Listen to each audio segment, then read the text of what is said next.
मैं हूं डॉक्टर इरफान सलेरिया और आप देख रहे हैं मेरा यूट्यूब चैनल। सोशल मीडिया पे जो मेरी सीरीज़ है ईच पाल, आज की ईच पाल की जो हमारे गेस्ट हैं वो डाइटिशियन शहर बानो है। आज हम उनसे जानने की कोशिश करेंगे कि ये बहुत ही कॉमन डिजीज़ है पीसीओएस, पॉलीसिस्टिक ओवरी सिंड्रोम भी कहते हैं उसको, डिजीज़ भी कहते हैं, वो क्या है और कौन कौन से इसके सिम्टम्स क्या हैं, ट्रीटमेंट क्या हैं, डाइटरी इंटरवेंशंस क्या हैं और इसके लिंक जो दूसरे सवाल आता है हम उनसे जानने की कोशिश करेंगे। तो हम अपने गेस्ट की तरफ चलते हैं। अस्सलाम वालेकुम शहर बानो, क्या हाल है आपके? मैं ठीक सर, आप कैसे हैं? जी मैं भी ठीक ठाक। आपने टॉपिक की तरफ जाने से पहले आप अपने बारे में थोड़ा सा बता दें कि आप न्यूट्रिशन की फील्ड में कैसे आई और आजकल कहाँ पे प्रैक्टिस कर रही हैं? सर मैंने अपनी डिग्री कंप्लीट की यूनिवर्सिटी ऑफ लाहौर से और मैं आजकल प्रैक्टिस कर रही हूँ बिटूल मैटरनिटी सेंटर में जो कि सियालकोट में है। और आजकल मैं कुछ पीसीओएस के पेशेंट्स को डील कर रही हूँ जिसको पॉलीसिस्टिक ओवरी सिंड्रोम बोलते हैं। यानी आज का जो हमारा टॉपिक है वो भी यही है कि पीसीओएस बेसिकली है क्या, और आजकल की पॉपुलेशन में फीमेल में तो बहुत ज़्यादा कॉमन है। तो सबसे पहले हमें देखने वालों को ये बताया कि पीसीओएस बेसिकली है क्या? पीसीओएस को हम पॉलीसिस्टिक ओवरी सिंड्रोम कहते हैं। ये आजकल ना हर 10 में से एक लड़की को इफ़ेक्ट कर रहा है। इसमें क्या होता है जनरली, बेसिकली इसमें होता है कि हार्मोनल इम्बैलेंस हो जाता है। कुछ हार्मोन हमारी बॉडी में नेचुरली प्रोड्यूस हो रहे होते हैं, जैसे कि फोलिकल स्टिमुलेटिंग हार्मोन, ल्यूटिलाइजिंग हार्मोन हो गए या एंड्रोजन वगैरह हो गया। जब भी हार्मोन का लेवल फ्लक्चुएट कर जाएगा तो ये एग्रावेट करेगी प्रॉब्लम, ठीक है। उसके अलावा कुछ रीजंस हैं इसके बिहाइंड, कुछ रीजंस हैं, लेकिन जो बेसिक रीज़न है वो है इंसुलिन रेजिस्टेंस। इंसुलिन एक हार्मोन है जो कि हमारी बॉडी में नेचुरली प्रोड्यूस होता है।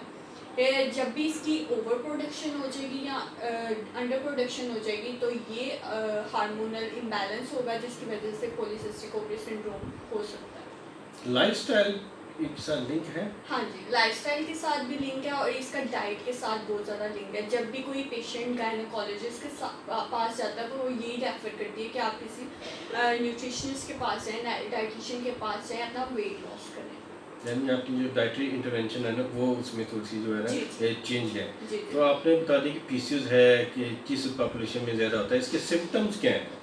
इसके सिम्टम्स में 3 तरह का सर इसके सिम्टम्स में आ जाते हैं, 3 तरह के क्राइटेरिया आ जाते हैं, ठीक है। अगर 2 में भी पेशेंट फॉल कर रहा होगा तो हम उसको कह देंगे कि पॉलीसिस्टिक ओवरी सिंड्रोम। सबसे पहले ओलिगोमेनोरिया आ जाता है, फिर एमेनोरिया आ जाता है। ओलिगोमेनोरिया में क्या होता है कि आफ्टर 15 टू 20 डेज बाद मेंस्ट्रुअल साइकिल स्टार्ट होता है, लेकिन इसकी नॉर्मल रेंज है 28 टू 35 डेज या 30 डेज। लेकिन जो एमेनोरिया होता है उसमें क्या होता है कि स्किप कर जाते हैं पीरियड्स 2 मंथ्स के लिए, 3 मंथ्स के लिए। एक और वजह है कि इसमें क्या होता है कि आपके ओवरीज में, तीसरा वजह ये है कि आपके ओवरीज में सेल्स की प्रोडक्शन या तो ज़्यादा हो जाती है, ज़्यादा होने की वजह से या तो 10 से ज़्यादा सेल प्रोड्यूस होना स्टार्ट हो जाते हैं, इसीलिए हम इसको पॉलीसिस्टिक ओवरी सिंड्रोम बोलते हैं। ये इसके सिम्टम्स हो गए।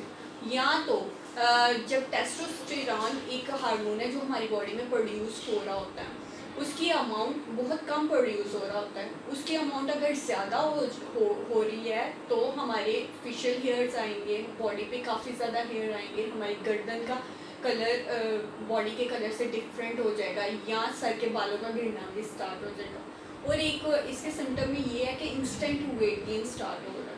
या आपने बात की टेस्टोस्टेरोन हार्मोन, तो बेसिकली वो तो मेल हार्मोन है। Yes, female sir. में उसकी प्रोडक्शन है लेकिन वो ज़रा कम है, जी। लेकिन जब एक्सेसिव प्रोडक्शन होगी तो मेल लाइक फीचर्स उसके ऊपर जी। अपीयर होना शुरू हो जाएंगे। ये आपने सिम्टम्स बता दिए। अब इसके ट्रीटमेंट ऑप्शंस क्या हैं, कैसे कैसे ट्रीट कर सकते हैं इसको? ट्रीटमेंट में तो अभी तक 2020 की जितनी रिसेंट रिसर्चेज हैं, मेडिकल साइंस ने इसका कोई ट्रीटमेंट नहीं बताया, मतलब there is no cure for the treatment. लेकिन इसको हम काफ़ी हद तक कंट्रोल कर सकते हैं, मतलब थ्रू लाइफस्टाइल, डाइट और एक्सरसाइज। मेडिसिन में डेफिनेटली जी, मेडिसिन का तो अपना रोल है। वो तो, लेकिन उसमें अगर डाइटरी इंटरवेंशन ऐड हो जाए तो वो क्या कहते हैं चीज़ें ऐड ऑन हो जाती हैं। तो डाइटरी इंटरवेंशन किस लिहाज से आप करते हैं? हम सबसे पहले उनको एक न्यूट्रिशन बैलेंस डाइट देंगे, ठीक है। कोई भी ऐसा फूड ग्रुप नहीं है जो कि आपने स्किप करना है अपनी डाइट से। 5 फूड ग्रुप्स का लेना ज़रूरी है। फ्रेश फ्रूट्स लें, डाइट में ऐड करें, फ्रेश वेजिटेबल्स ऐड करें एज अ सैलड की फॉर्म में, डेयरी प्रोडक्ट्स ऐड करें, दूध दही वगैरह। आप ऑयल भी ऐड कर सकते हैं जितना रिकमेंडेड है। इसके अलावा सबसे इम्पॉर्टेंट चीज़ है इनके लिए एक्सरसाइज, फिज़िकल एक्टिविटी। इनके लिए वॉक बहुत ज़्यादा इम्पॉर्टेंट है। कोई एक्सरसाइज कर लें, अपने आप को किसी एक्सरसाइज में इन्वॉल्व कर लें, जैसे कार्डियो कर लें या ब्रिस्क वॉक कर लें या साइकिलिंग कर सकते हैं। कोई भी एक्टिविटी इनमें 30 to 45 मिनट्स के लिए इनको देनी चाहिए। यानी फिजिकल एक्टिविटी बड़ी ज़रूरी है। जी। और डाइटरी इंटरवेंशन में कौन सी ऐसी चीज़ है जिसको अवॉइड करनी चाहिए? अवॉइड, सबसे पहले तो मैं अपने पेशेंट को बोलती हूँ कि अपनी लाइफ से शुगर निकाल। शुगर को वैसे भी वाइट पॉइजन बोलते हैं, वाइट शुगर को। उसकी जगह वो शक्कर गुड़ इस्तेमाल कर सकते हैं। उसके अलावा डीप फ्राइड फूड, जैसे कि आजकल रमज़ान है तो समोसे पकोड़े बहुत बनाए जा रहे हैं हर घर में, तो कोशिश करनी चाहिए कि समोसे पकोड़ों से अवॉइड, फ्राइड चीज़ों से, नगेट्स बन रहे हैं उनसे अवॉइड करना चाहिए, या ये फ्रेंच फ्राइज़ वगैरह इनसे अवॉइड करना चाहिए। और रिफाइंड कार्बोहाइड्रेट जो हैं, जैसे कि मैदा तो बिल्कुल उनके पास भी नहीं आना चाहिए। बेकरी की आइटम्स, ये वाली चीज़ें इनको अवॉइड करनी चाहिए। डेयरी प्रोडक्ट के बारे में क्या कहेंगे? जी, डेयरी प्रोडक्ट में उनको एक हद तक जितनी रिकमेंडेड है उस हद तक उनको डेयरी प्रोडक्ट देनी चाहिए। मतलब अगर वो दूध ले रही हैं तो 1 कप पर डे दे दिया, उसमें गोल्डन मिल्क जैसे दे दिया, या अगर दही ले लिया उसमें कोई स्प्रिंकल करके कोई हर्ब या कोई सीड वगैरह स्प्रिंकल करके दे दिए। अलसी के बीज इनके लिए बड़े इंपॉर्टेंट है, दालचीनी इनके लिए बड़ी अच्छी है। डेयरी प्रोडक्ट हैं जैसे दूध हो गया या दही हो गया, ये हम क्यों रिस्ट्रिक्ट करते हैं पीसीओएस के पेशेंट में? क्योंकि ये इंसुलिन रेजिस्टेंस कर रहे होते हैं। जब पे इंसुलिन रेजिस्टेंस होगी, ओवर प्रोडक्शन हो जाएगी या इंसुलिन की अंडर प्रोडक्शन हो जाएगी, जिसकी वजह से ये हार्मोनल इम्बैलेंस स्टार्ट हो जाएगा। तो हम किसी हद तक दे सकते हैं पोषण कंट्रोल के साथ? पोषण कंट्रोल उनको कर सकते हैं। उनका मतलब हर फूड ग्रुप देना है, लेकिन एक उनकी पोषण कंट्रोल करके। ठीक है, आखिर में हमारे जानने वाले या देखने वाले हैं उनको क्या ऐसी टिप्स देंगी जो कि ख़वातीन इसे, मैंने तो बहुत यंग एज में भी देखी हैं पेशेंट्स, ओल्ड आगे जाना आफ्टर बी 20s में जाना तो वो तो चलो है ही है, 90s भी मैंने वो देखी है। आप क्या टिप्स देना चाहेंगी उन ख़वातीन को जो पीसीओएस के से जो मर्ज में मुब्तला है? जो मेरे पास पेशेंट्स आते हैं, मैं उनको कहती हूँ कि आपके पास 18 अगर आपकी ईयर्स है, 18 ईयर्स तक आइडियल एज है कि आप अपना पीसीओएस क्योर कर लें, क्योंकि उसके बाद मैरिड लाइफ 24 तक तो बंदा की शादी हो जाती है, तो उसमें फिर और मसले, इनफर्टिलिटी का मसला आ जाएगा अगर आप इसको ठीक नहीं कर सकेंगे अपने पीसीओएस को। इसमें मैं टिप्स देना चाह रही हूँ अपने व्यूवर्स को कि 3 चीज़ें बहुत ज़्यादा इम्पोर्टेंट है मेरी नज़र में। सबसे पहले है एक तो सिनेमा, ठीक है, जिसको दालचीनी बोलते हैं।